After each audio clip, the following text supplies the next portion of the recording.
ब्राह्मण प्रतिपालक असा किताब धारण करते झाले, ती मराठी माती कशी आहे? मस्तकावर सहिष्णुतेचं शिवगंध धारण केलंय, मुखावर धर्मभास्कराचं तेज विलसतंय, माणुसकीचे अलंकार कमरेला, तर ज्ञान आणि धर्मपताका तिच्या हाती आहे.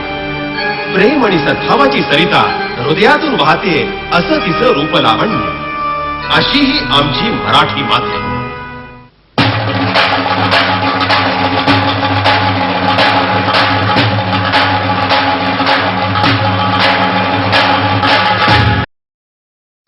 स्वराज्याचं भगवं स्वप्न साकार करण्यासाठी रोहिणेश्वरावर रुद्राभिषेक करून शिवरायांनी आणि मावळ मराठी सवंगड्यांनी शपथ घेतली स्वतंत्र होण्याची. त्यासाठी ते हत्यारबंद झाले. ढाल, तलवार, बाण, भाले, बंदुका, तोफा यांनी सज्ज झाले. आजही आपल्याला ही घोषणा जपली पाहिजे, सशस्त्र व्हा, स्वतंत्र व्हा. शक्तीने मिळती राज्ये, युक्तीने कार्य होत असे.